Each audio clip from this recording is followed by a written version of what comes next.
जय हिंद साथियों, नमस्कार। स्वागत है आप सभी का अपने YouTube चैनल एग्ज़ाम नॉलेज पर।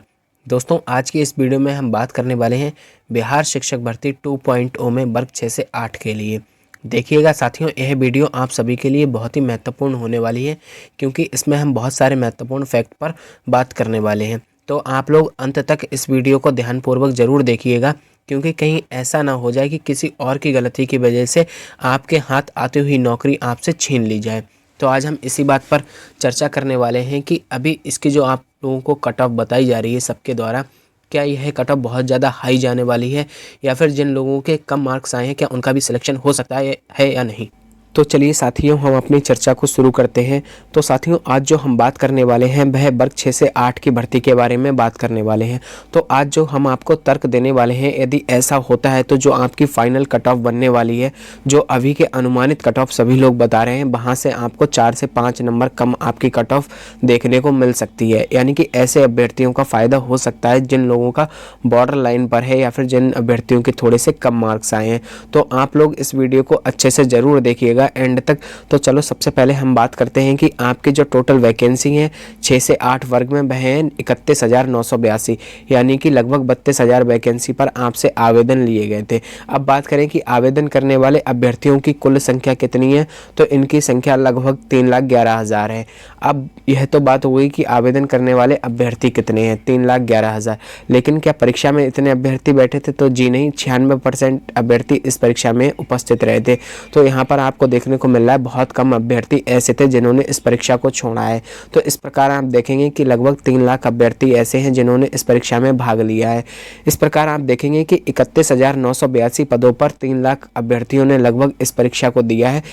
तो यहाँ पर आप देख पा रहे होंगे कि एक सीट पर कुल दावेदारों की संख्या की बात की जाएगी तो लगभग 9 से 10 अभ्यर्थी एक सीट पर आपस में फाइट करने वाले हैं। तो इस प्रकार आप देख पा रहे हैं कि एक सीट पर बहुत सारे अभ्यर्थी हैं जो कि आपस में फाइट करने वाले हैं, और यहाँ यह कहना उचित होगा कि वर्ग 6 से 8 में आपको कंपटीशन अच्छा खासा देखने को मिलने वाला है। अब बात की जाएगी साथियों कि इसमें आवेदन किसने किया है। तो आप सभी को पता है कि वर्ग 6 से 8 की जब भर्ती आई थी तो सभी के मन में डाउट था, क्या इसमें बीटीसी वाले आवेदन कर पाएंगे या नहीं, डीएलएड वालों को मौका दिया जाएगा या नहीं। तो यहाँ आप देखेंगे कि दोनों ही कैंडिडेट्स को मौका दिया था, फिर चाहे वह बीटीसी के हों या फिर बीएड के हों। तो दोनों ही लोगों ने इसमें आवेदन किया था, लेकिन इनके लिए एक और शर्त रखी गई थी कि 6 से 8 में आवेदन करते समय आपके पास या तो सीटेट या फिर बिहार टेट का पेपर 2 क्वालिफाई होना चाहिए। तो ऐसे सभी अभ्यर्थियों ने इसमें आवेदन किया है। तो साथियों, अब हम थोड़ा सा बीएड के अभ्यर्थियों के बारे में बात कर लेते हैं। जैसा कि आप सभी को पता है, बिहार राज्य के अंदर जब ट्री 1.0 का आयोजन कराया गया था तो उससे पहले काफ़ी लंबे समय से बिहार के अंदर एस्टेट की परीक्षा का आयोजन नहीं हुआ था। इस कारण बहुत सारे बीएड के अभ्यर्थी ऐसे थे जिनके पास एस्टेट का पेपर 1 और पेपर 2 नहीं था। लेकिन इस बार आप देखेंगे कि जैसे ही ट्री 2.0 का नोटिफिकेशन आया, उससे ठीक पहले ही बिहार राज्य में एस्टेट की परीक्षा का आयोजन करा लिया गया था। इस प्रकार अब आप देख पा रहे होंगे कि बीएड के अधिकतर अभ्यर्थी यानी कि मैक्सिमम अभ्यर्थी अब ऐसे हैं जिनके पास एस्टेट का पेपर 1 और पेपर 2 क्वालिफाई है।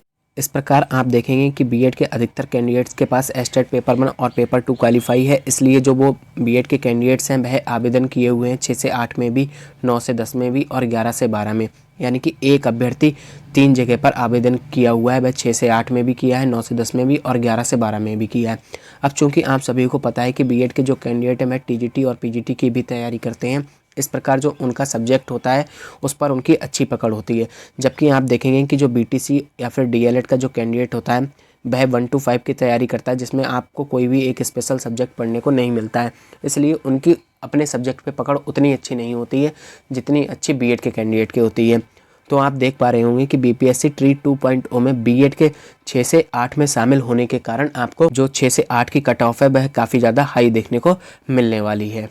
देखिएगा साथियों, अब थोड़ा सा ध्यान से समझ लीजिएगा। मान लीजिए कोई बीएड का कैंडिडेट है जो पढ़ने में इतना अच्छा है कि उसका स्कोर इतना बढ़िया हो जाता है कि वह 6 से 8 की भी कट ऑफ को पार कर लेता है, 9 से 10 की कट ऑफ को भी पार कर लेता है और 11 से 12 की भी कट ऑफ को पार कर लेता है।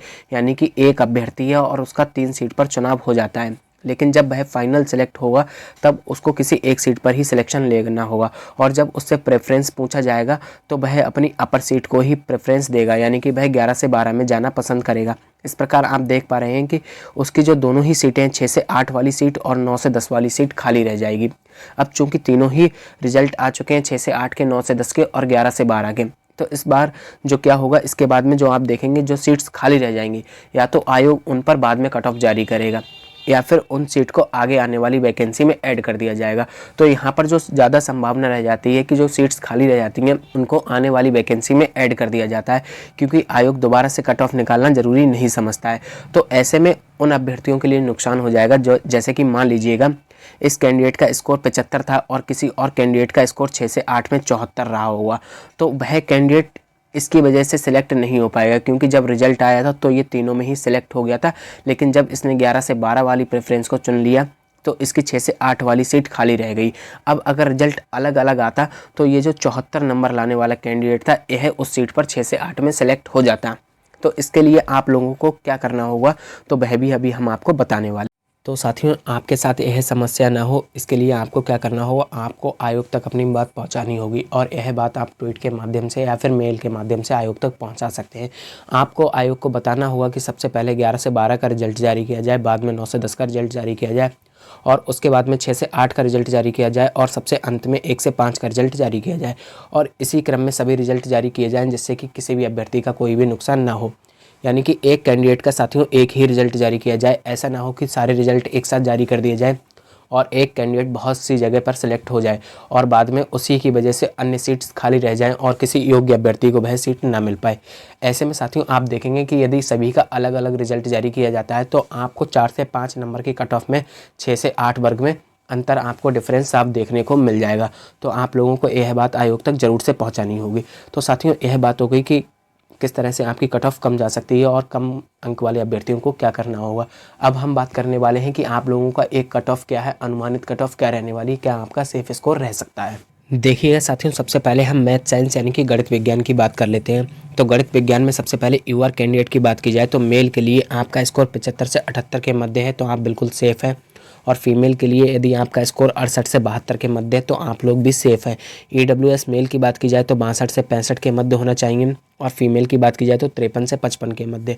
वहीं बीसी मेल की बात की जाए तो 68 से 70 के मध्य, और बीसी फीमेल की बात की जाए तो 54 से 67 के मध्य आपका स्कोर होना चाहिए।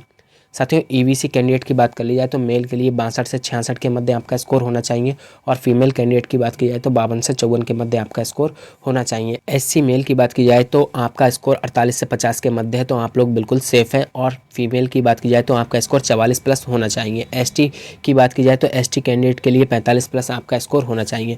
अब साथियों आप लोगों को बता दें कि वर्ग 6 से 8 में जो 3 लाख आवेदन हुए हैं उनमें सबसे ज़्यादा आपको लगभग 40% यानी कि 1,20,000 के आसपास आपको देखने को मिलेंगे कैंडिडेट, वह मैथ और साइंस से ही आपको देखने को मिलेंगे। इसके बाद जो दूसरे सबसे ज़्यादा कैंडिडेट है वह सामाजिक विज्ञान में आपको देखने को मिलेंगे। तो जो सबसे ज़्यादा आवेदन हुए हैं वह सामाजिक विज्ञान विषय और गणित विज्ञान विषय में ही हुए हैं। चलिए इसके बाद अब हम सामाजिक विज्ञान की भी कट ऑफ को देख लेते हैं। देखिएगा साथियों, आपको सामाजिक विज्ञान विषय में सीट्स भी कम देखने को मिलेंगी, और जब आप इस पेपर का मैथ और साइंस से कंपैरिजन करेंगे, यानी कि मैथ और साइंस के पेपर से जब आप इसको कंपेयर करेंगे तो आपको सामाजिक विज्ञान का थोड़ा सा पेपर इजी देखने को मिलेगा। इस प्रकार इसकी कट ऑफ थोड़ी सी ज़्यादा जाने के चांसेस हैं।